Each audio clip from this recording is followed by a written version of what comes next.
definitivamente, la pregunta es, ¿quién puede obrar así si no es el mismo Dios? Definitivamente Jesucristo es Dios, y así fue reconocido por sus apóstoles ante estas maravillosas señales que ellos vieron y que nosotros hemos recibido. Y basta solo con leer algunos testimonios de los mismos apóstoles cuando Tomás mete los dedos en la llaga y dice Señor mío y Dios mío, confiesa a Jesús como su Dios. A San Pablo, cuando dice que nosotros aguardamos la manifestación gloriosa de nuestro gran Dios y Salvador Jesucristo, Tito 2:13. O en Romanos 9:5, cuando San Pablo dice también que del pueblo de la alianza son los patriarcas y de los cuales según la carne vino Cristo, el cual es Dios sobre todas las cosas, bendito por los siglos. Y por supuesto San Juan, que nos dice que en el principio era el Verbo y el Verbo era con Dios y el Verbo era Dios, y que todas las cosas por él fueron hechas, y sin él nada de lo que ha sido hecho fue hecho. Sin duda, los santos apóstoles reconocieron la gloria divina en la persona de Cristo. Y es, repito, la persona de Cristo, el misterio de Cristo, de Dios hecho hombre, y de reconocerle a Él como Dios. Ese misterio glorioso es el que lleva a la Iglesia, el que lleva a los apóstoles a decir ¿quién es Dios? ¿Cómo es Dios? Es el misterio de Cristo el que nos lleva a descubrir que Dios es una santísima Trinidad. Por eso Jesús dice aquí, por tanto id y haced discípulos a todas las naciones, bautizándolos en el nombre del Padre y del Hijo y del Espíritu Santo, y enseñándoles que guarden todas las cosas que os he mandado. Y he aquí yo estoy con vosotros todos los días hasta el fin del mundo. El Señor Jesús entrega a sus discípulos esta gran comisión. Les dice, id y anunciad este evangelio, haced discípulos míos, discípulos de Cristo. ¿Cómo inicia ese discipulado? Bautizándolos, dice, bautizándolos en el nombre del Padre, del Hijo y del Espíritu Santo. Fijaos que Jesús no dice bautizadlos en los nombres del Padre, del Hijo y del Espíritu Santo. No. El Señor dice bautizadles en el nombre, porque Dios es uno. Es el nombre del Dios vivo y verdadero. No son tres dioses, es un solo Dios. Por eso es en el nombre del Padre, del Hijo y del Espíritu Santo, porque Dios es uno en esas tres divinas personas. Entonces el Señor Jesús manda a los discípulos en esa comisión a hacer discípulos de Cristo, a hacer cristianos.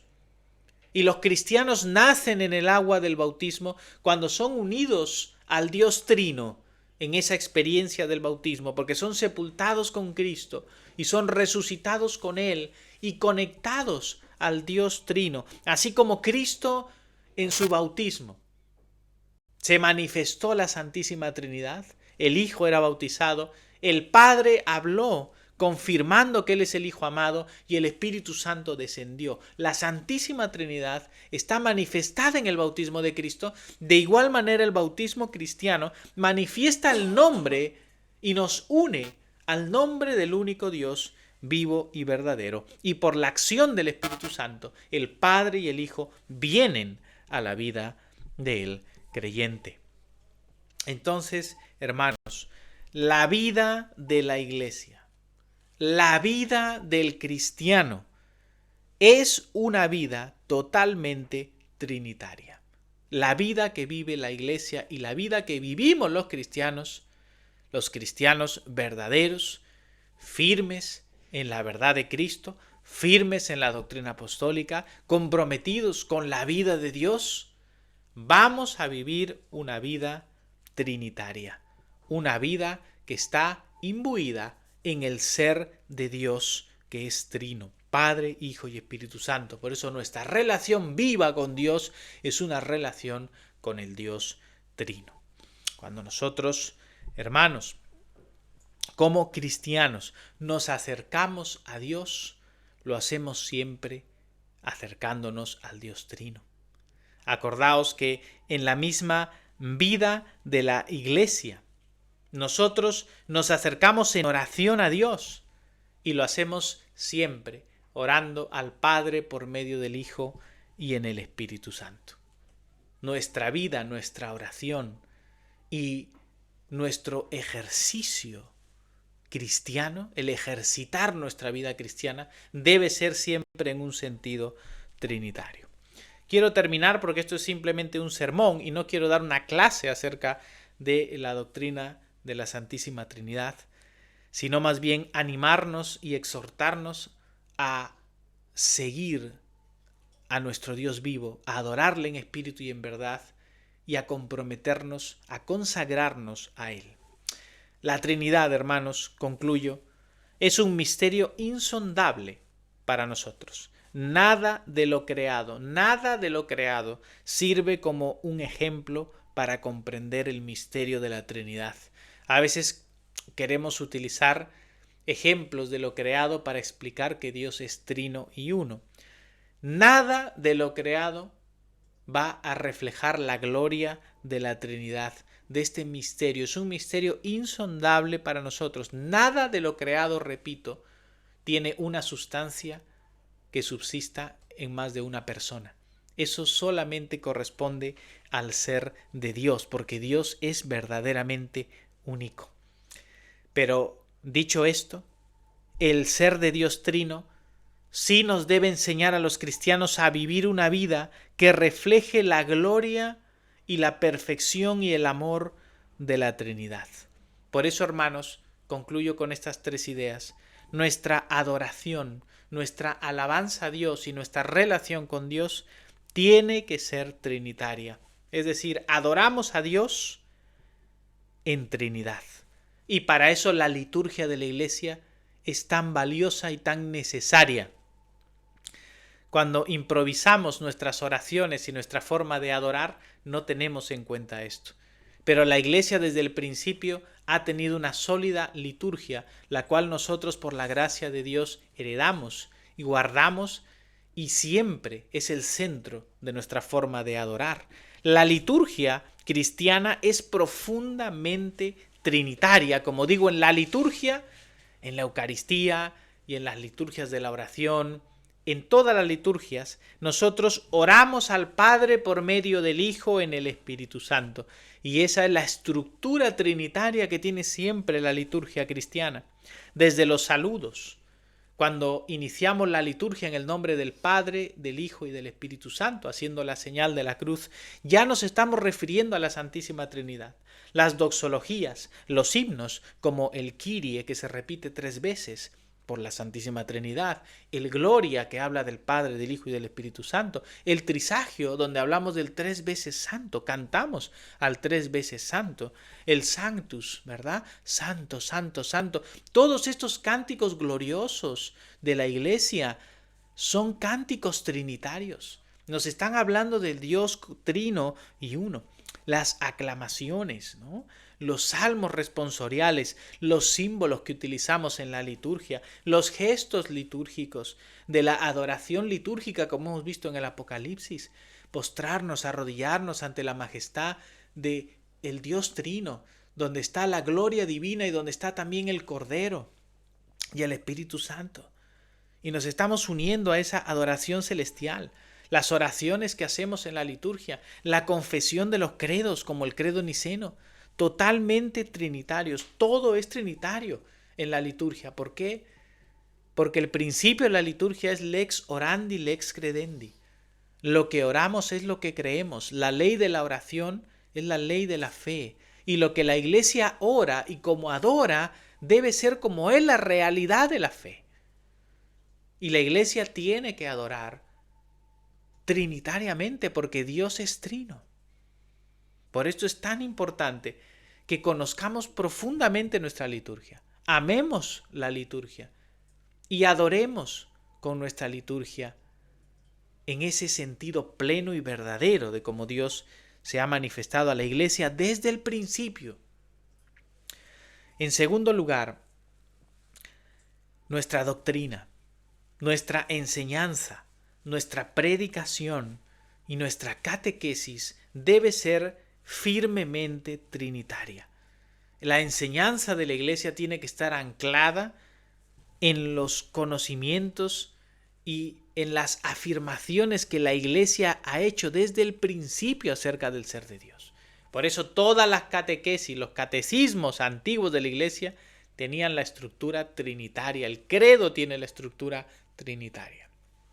Y nuestra enseñanza y doctrina debe ser así. Debemos enseñar a nuestros hijos, debemos enseñar a nuestros hermanos desde el principio y a los catecúmenos la realidad del Dios vivo y verdadero, ya desde la señal de la cruz, desde el credo y desde la liturgia y la oración, y cada enseñanza debe estar llena del conocimiento y la gloria del Dios Trino.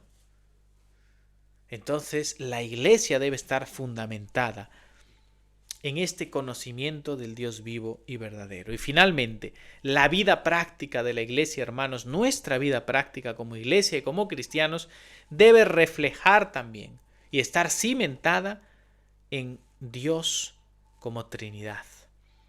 Y esto nos habla en primer lugar del amor, porque Dios es trino, en primer lugar porque Dios es amor. Dios es amor porque es Trinidad. Dios es amor porque Él es entrega de sí mismo.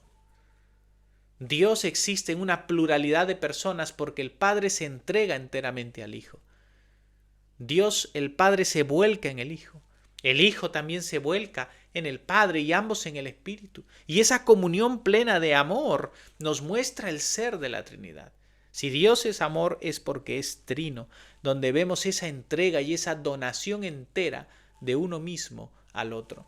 Y eso nos enseña como cristianos, que nosotros como comunidad, que no somos comparables a la unidad de la Trinidad, pero como comunidad humana tenemos que aprender a amarnos en el sentido de darnos el uno al otro, de entregarnos, de donarnos enteramente al otro, porque solo saliendo de nosotros mismos estamos imitando a Dios como amor.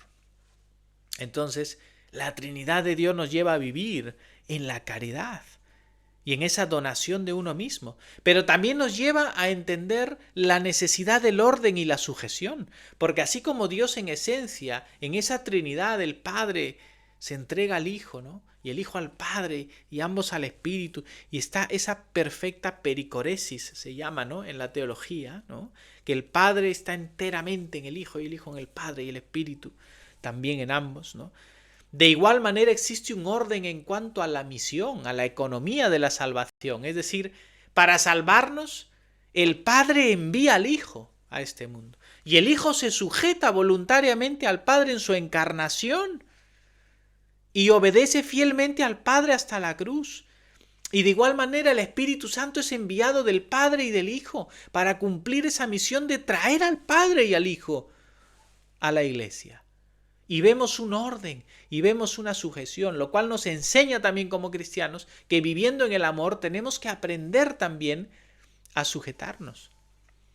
Tenemos que aprender también a vivir en el orden y en la sujeción en la que la economía de la salvación se ha dado, ¿no? Y finalmente, la Santísima Trinidad nos debe enseñar como cristianos a vivir en la unidad de la fe. Así como la Santísima Trinidad vive en la unidad, en medio de la diversidad de las tres personas, la Iglesia debe aprender a buscar, a procurar y a guardar la unidad del Espíritu en el vínculo de la paz. Y debemos, como cristianos, orar a Dios y buscar de todo corazón vivir en la unidad de la verdad revelada, de la verdad de la fe, de la verdad recibida, en medio de nuestros diferentes contextos, culturas y tradiciones, siempre y cuando estemos confesando al verdadero Dios y viviendo en la realidad de la doctrina que la Iglesia ha recibido y transmitido, podemos vivir en esa unidad. Termino, hermanos, pidiéndole al Señor que nos ayude con la manifestación que Dios le dio a Moisés de sí mismo, ¿no?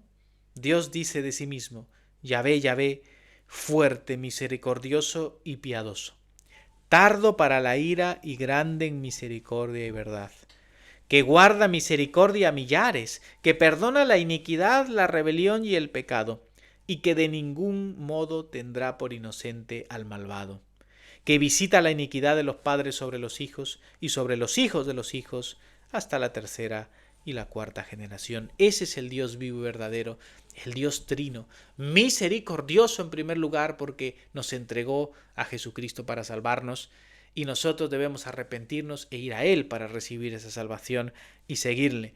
Pero ese Dios también juzgará con justicia a este mundo. Reconciliémonos pues con Dios y sigámosle de corazón hasta el final, aceptando la obra de Cristo, su cruz, por nosotros y obedeciéndole hasta el final. Gloria al Padre, y al Hijo, y al Espíritu Santo, como era en el principio, ahora y será siempre, por los siglos de los siglos.